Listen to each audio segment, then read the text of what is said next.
भोपाल से बड़ी खबर है, दतिया उपचुनाव में से स्टार प्रचारकों की दूरी। तो देखिए, बीजेपी कांग्रेस के कई स्टार प्रचारक दतिया नहीं पहुंचे। कई नेता सिर्फ नामांकन में शामिल हुए। तो कांग्रेस ने दोनों पूर्व मुख्यमंत्री उपचुनाव प्रचार से दूर रखा है।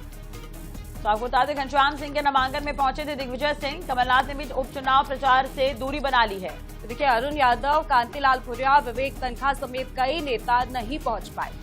तो बीजेपी के भी कई बड़े चेहरे दतिया प्रचार से दूर नजर आ रहे हैं। वहीं शिवराज सिंह चौहान, वीरेंद्र खटीक समेत कई मंत्री दतिया नहीं पहुंचे। कई मंत्री भी नहीं पहुंच रहे अब तक प्रचार में। दतिया में उपचुनाव होना है, लेकिन चुनाव प्रचार की अगर हम बात करें तो स्टार प्रचारकों की दूरी नजर आ रही है।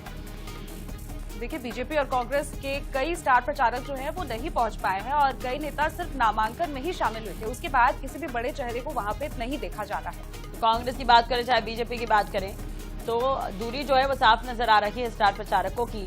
कमलनाथ कांग्रेस की तरफ से बात करें तो चुनाव प्रचार से उन्होंने दूरी बना ली है। अरुण यादव, कांतिलाल भूरिया, विवेक तनखा समेत कई नेता नहीं पहुंचे हैं। बीजेपी के भी कई बड़े चेहरे जो दतिया प्रचार से दूर नजर आ रहे हैं।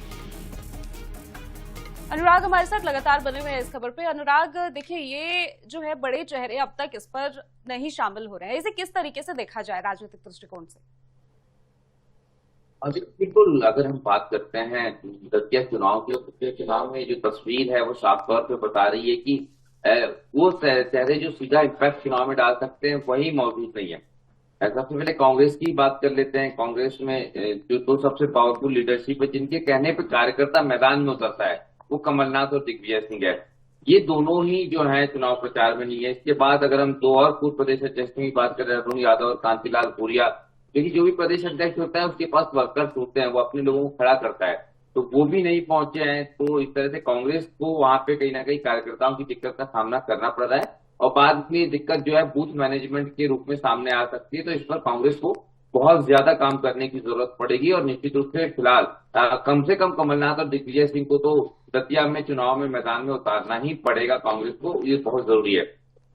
चौंकाने वाली बात भाजपा की तरफ से भी है, क्योंकि सबसे ज्यादा इम्पैक्ट अगर उस पूरे क्षेत्र में किसी चेहरे का है जो सबसे पॉपुलर है, वो है ज्योतिरादित्य सिंधिया।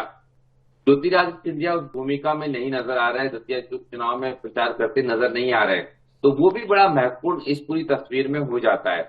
लेकिन सिंधिया के साथ साथ अगर हम बात करें तो सबसे लोकप्रिय चेहरों के रूप में एक और नाम है, वो है शिवराज सिंह चौहान का। वो भी अब तक नहीं पहुंचे हैं। तो आप देखिए कितनी बड़ी फहरिस्त है, इतना महत्वपूर्ण चुनाव है दतिया उपचुनाव, इतना हाई प्रोफाइल उपचुनाव है। एक तरह से क्वार्टर फाइनल माना जा रहा है इसको बड़े चुनाव का। इसके अगले साल नगर निगम के चुनाव है, विधानसभा उसके बाद और उसके बाद लोकसभा। तो अगले 3 सालों में लगातार फिर चुनाव होने वाले हैं और ऐसे में उसके पहले इस तरह की परिस्थिति बनी है कि बड़े प्रचारक दोनों ही पार्टियों के दूर है। अब देखना ये हुआ कि आखिरी 2 दिन जो रहेंगे, जो सबसे महत्वपूर्ण रहेंगे प्रचार के, उसमें किस किस को मैदान में उतारा जाता है। पर फिलहाल जो है बड़े जो चेहरे हैं उनकी दूरी साफ नजर आ रही है। चलिए, बहुत बहुत शुक्रिया अनुराग, तमाम जानकारी और बातचीत के लिए। नजर बनाए रखेगा, अपडेट आपसे लेते रहेंगे। तो कुल मिलाकर दतिया में उपचुनाव है। हालांकि उपचुनाव काफी दिलचस्प रहने वाला तो है, लेकिन जो माहौल है, जो जब स्टार प्रचारक पहुंचते हैं तो देखने को मिलता है चुनाव प्रचार के दौरान, तो वो कहीं ना कहीं थोड़ा कम है, क्योंकि तमाम स्टार प्रचारक जो हैं वो प्रचार में अभी नजर नहीं आ रहे हैं। अब देखने वाली बात होगी कि अब वैसे भी तो थोड़े ही दिन बाकी हैं, 30 तारीख को मतदान होना है और क्या कुछ परिणाम रहते तो इस पर भी नजर बनी रहेगी।